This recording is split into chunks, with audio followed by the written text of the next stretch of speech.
प्राचीन काल में एक बहुत ही निर्धन ब्राह्मण थे। उनके पास उनकी संतान ना थी। वह नित्य पूजा पाठ करता। उसकी स्त्री ना स्नान करती और ना ही किसी देवता का पूजन ही करती थी। इस कारण ब्राह्मण देवता, जो कि बहुत दुखी रहते थे, अपनी पत्नी को बहुत समझाते, किंतु उसका कोई परिणाम ना निकलता। भगवान की कृपा से ब्राह्मण के यहाँ एक कन्या उत्पन्न हुई। कन्या बड़ी होने लगी। प्रातः स्नान करके वह भगवान विष्णु का पूजन करती, जप करती। बृहस्पतिवार का व्रत भी करने लगी। पूजा पाठ समाप्त कर पाठशाला जाती तो अपनी मुट्ठी में जौ भरकर ले जाती और पाठशाला के मार्ग में डालती हुई जाती थी। लौटते समय वही जौ, जो कि स्वर्ण के हो जाते थे, और फिर उसको बीन कर अपने घर ले आती थी।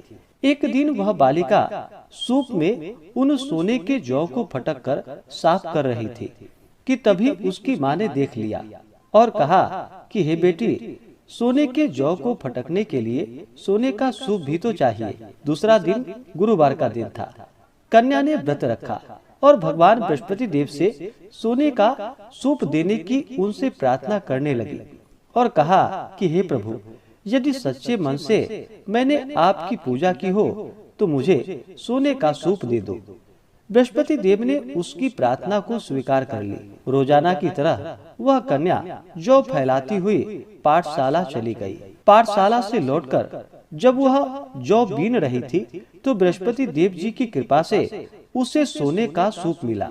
उसे वह अपने घर ले आई और उससे जौ को फटककर साफ करने लगी, परंतु उसकी माँ का फिर से वही उसका रंग और ढंग रहा। एक दिन की बात है। कन्या सोने के सूप में जब जौ को साफ कर रही थी, उस समय उस नगर का राजकुमार वहां से निकल रहा था। कन्या के रूप और कार्य को देखकर वह उस पर मोहित हो गया। राजमहल आकर वह भोजन तथा जल का त्याग करके उदास होकर लेट गया। राजा को जब राजकुमार द्वारा अन्न और जल त्यागने का समाचार प्राप्त हुआ तो अपने मंत्रियों के साथ वह अपने पुत्र के पास गया और पूछा कि हे बेटा, तुम्हें किसी बात का कोई कष्ट है क्या? किसी ने तुम्हारा अपमान किया है अथवा कोई और कारण है? मुझे बतलाओ, वही कार्य मैं करूंगा जिससे तुम्हें प्रसन्नता की प्राप्ति हो सके। अपने पिता की बातें सुनकर राजकुमार बोला कि हे पिताजी, मुझे किसी बात का कोई दुख नहीं, कोई कष्ट नहीं।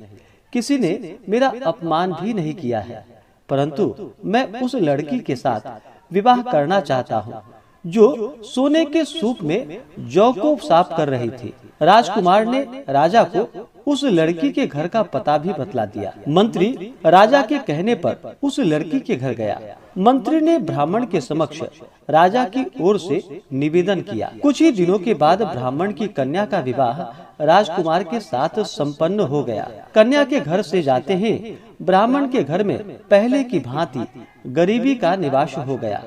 एक दिन दुखी होकर ब्राह्मण अपनी पुत्री से मिलने गए। बेटी ने पिता की अवस्था को देखा और अपनी माँ का हाल पूछा। ब्राह्मण ने सभी हाल कह सुनाया। कन्या ने बहुत सा धन देकर अपने पिता को विदा कर दिया, लेकिन कुछ ही दिनों के बाद फिर से वही हाल हो गया।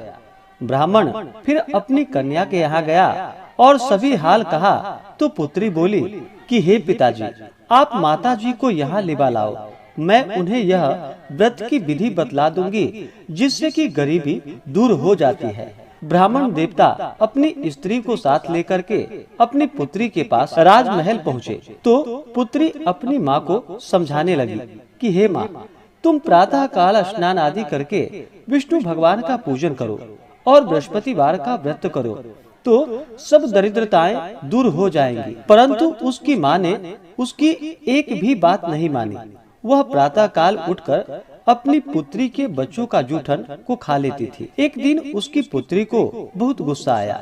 उसने अपनी माँ को एक कोठरी में बंद कर दिया और प्रातः उसे स्नान आदि करा करके उससे पूजा पाठ करवाया तो उसकी माँ की बुद्धि ठीक हो गई। इसके बाद वह नियम से पूजा पाठ करने लगी और प्रत्येक बृहस्पतिवार को व्रत भी करने लगी। और फिर इस व्रत के प्रभाव से मृत्यु के बाद वह स्वर्ग को गई। वह ब्राह्मण भी सुख पूर्वक इस लोक का सुख भोग कर अंत में स्वर्ग को प्राप्त हुआ। तो बोलिए प्रेम से भगवान बृहस्पति देव की जय।